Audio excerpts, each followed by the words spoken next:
le mercato vient à peine de commencer, et c'est déjà le feu. Manchester United frappe fort, le PSG perd un jeune talent juste après sa première Ligue des Champions, le Real Madrid est encore frappé par la malchance, et l'Inter Milan craque complètement après une défaite historique. T'as bien compris, il se passe des dingueries. Alors installe-toi, abonne-toi si ce n'est pas encore fait, et prépare-toi à ne rien rater de ce mercato complètement fou. C'est parti! C'était dans l'air depuis plusieurs semaines, c'est désormais officiel, Matheus Cunha s'est engagé avec Manchester United ce dimanche. Cet été, Manchester United compte bien être actif sur le marché des transferts. Une nécessité absolue pour les Red Devils qui sortent tout simplement de la pire saison de leur histoire récente. Rapidement largués en début de saison sous Erik ten Hag, les dirigeants ont décidé de miser sur Ruben Amorim pour inverser la tendance. Mais malgré tout son talent, le technicien portugais n'a pas réussi à redresser la barre. Manchester United termine à une triste 15e place en Premier League, avec en prime une sortie douloureuse en finale d'Europa League. Après une qualification héroïque en quart face à l'OL, puis une démonstration contre Bilbao en demi-finale, les Mancuniens ont fini par s'écrouler en finale face à Tottenham. Une défaite frustrante, mais révélatrice du chantier à venir. Pour relancer le projet, Ruben Amorim a lancé un grand ménage, André Onana et Alejandro Garnacho ont été poussés vers la sortie. Côté arrivée, Manchester United veut renforcer son attaque, et depuis plusieurs semaines, un nom revenait avec insistance, Matheus Cunha. L'attaquant de 26 ans a brillé avec Wolverhampton, inscrivant 15 buts en 33 matchs de Premier League cette saison.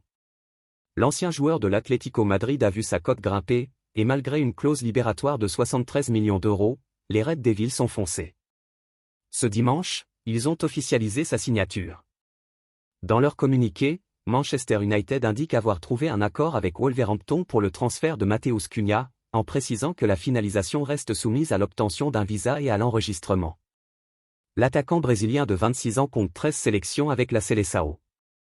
Il totalise 270 matchs en club, pour 72 buts toutes compétitions confondues, en Angleterre, en Espagne, en Allemagne et en Suisse.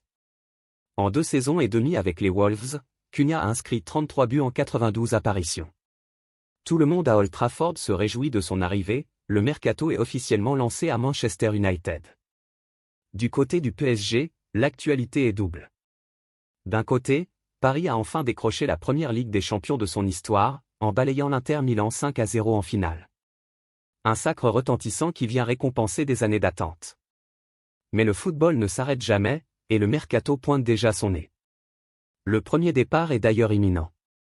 Axel Tappe, jeune talent de 17 ans lancé par Luis Enrique cette saison, ne prolongera pas avec le club parisien. Arrivant en fin de contrat, le jeune Français veut démarrer sa carrière professionnelle rapidement. Selon Sky Germany, il a passé sa visite médicale avec le Bayer Leverkusen, et va signer jusqu'en 2030 avec le club désormais dirigé par Erik ten Hag. À Londres, c'est la crise chez les Spurs. Tottenham termine 17e du championnat, un contraste violent avec la saison précédente qui avait été prometteuse sous Ange Postecoglou. Malgré une qualification en Europa League, le coach australo-grec est plus que jamais sur la sellette. La direction explore déjà des alternatives. D'après nos informations, Thomas Frank est en tête de liste pour le remplacer. L'actuel coach de Brentford a déjà eu des échanges avec Tottenham sur le projet sportif et les ambitions du club. Un changement de coach semble donc imminent. En Espagne, le Real Madrid vit une transition délicate. Après les blessures en cascade qui ont émaillé la fin de l'ère Ancelotti, c'est Xavi Alonso qui prend les rênes.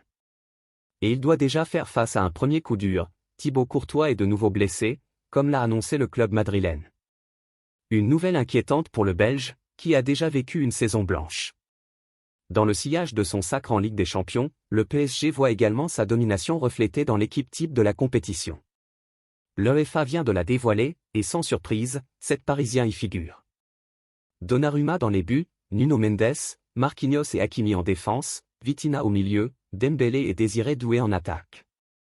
Le reste de l'équipe comprend Bastoni pour l'Inter Milan, Declan Rice d'Arsenal, et 2 Barcelonais, Lamine Yamal et Rafinha. À noter, l'absence de Serhou Guirassy, co-meilleur buteur de la compétition. Il y a quelques semaines, Mehdi Benassia, directeur sportif de l'OM, s'était confié sur le mercato marseillais de cet été qui sera important avec la qualification en C1 pour la saison prochaine. L'ex-international marocain avait évoqué la stratégie du club avec notamment les joueurs libres. C'est simple, Tous les top joueurs en fin de contrat, on les a essayés. Après, le joueur peut venir ou non, parfois tu as un agent qui est un peu surpris de l'appel car il se dit « Mais attends, comment il compte le payer ?» expliquait-il au micro de beIN Sport.